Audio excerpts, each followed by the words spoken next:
ഈ മഞ്ഞിക്കര Deira committee secretary commander ബാറി തോബ്രിയോ ചിയുപ്പിലുള്ള മറ്റ് members,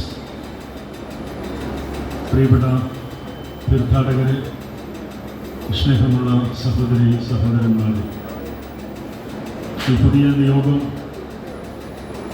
എന്നിലേക്ക് വന്നു ചേർന്നതിന് ശേഷം ഇവിടെ 2 പ്രാവശ്യം വന്നുവെങ്കിലും ആദ്യമായാണ് പരിശുദ്ധ മോറാൻ്റെ ദുഃഖറോണയിൽ സംബന്ധിക്കുന്നത്. ഇന്നത്തെ ദിവസത്തിനൊരു പ്രത്യേകതയുണ്ട്. ഫെബ്രുവരി മാസം 13-ാം തീയതി 94 വർഷങ്ങൾക്ക് മുമ്പ് ഇന്നത്തെ ദിവസമാണ് പരിശുദ്ധ മോറാൻ ഇഹലോകത്തിൽ നിന്നും തൻ്റെ ആത്മാവിനെ സ്വർഗസ്ഥനായ ദൈവത്തിൻ്റെ കരങ്ങളിൽ തിരികെ ഫലമേൽപ്പിച്ചത്. അങ്ങനൊരു ദിവസം തന്നെ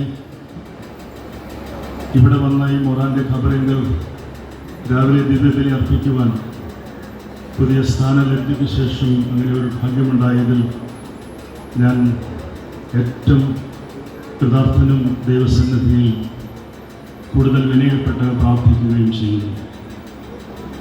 മഞ്ഞിലിക്കരയിലുള്ള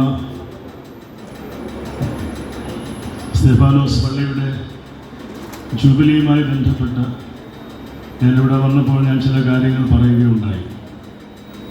അന്നൊരു പക്ഷേങ്കിൽ ആ കാര്യങ്ങൾ കേട്ടിട്ടുള്ള പലരും ഉണ്ടാകാം. ആവർത്തന വിരസോടെ വരാവുന്നതുകൊണ്ട് അതിൻ്റെ വിശദാംശങ്ങളിലേക്കൊന്നും ഞാൻ പോകുന്നില്ല.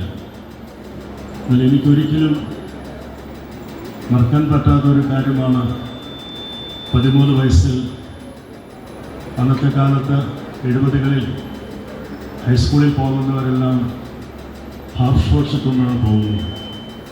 മധുരത്തി ഗവൺമെൻറ് സ്കൂളിൽ നിന്നും ആനുവൽ പരീക്ഷ മാസം 23-ാം തീയതി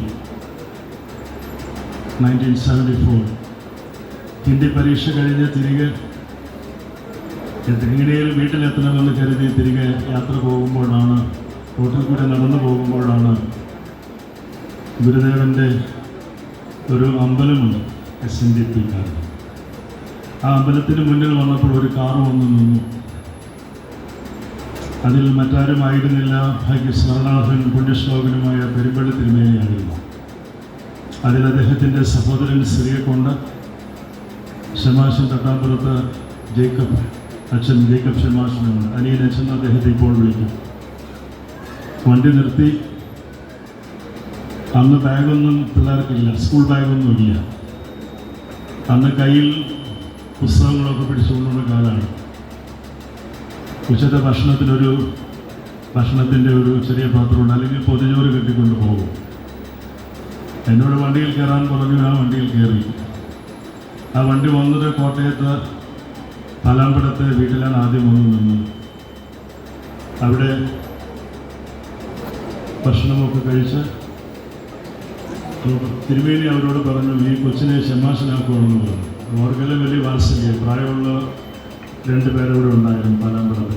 ഒത്തിരി വാത്സല്യത്തോടെ അടുത്ത് വിളിച്ചു, ഒത്തിരി സ്നേഹമൊക്കെ തന്നു. ഇവിടെ വന്നപ്പോൾ ആരെയും പരിചയമില്ല എനിക്ക്. ഞാനൊരു എൻ്റെ അന്നത്തെ 13 വയസ്സും ഇന്നത്തെ 13 തട്ടിക്കരുത് കേട്ടോ, താരതമ്യം ചെയ്യുന്നു. ഇന്നത്തെ 13 വയസ്സുകാരെ അഗ്രഗണ്യന്മാരാണ്. 13 ആവണ്ട, ഒരു 5-6 വയസ്സിൽ കഴിയുമ്പോഴത്തേക്കും എല്ലാ കാര്യങ്ങളും അറിയാം.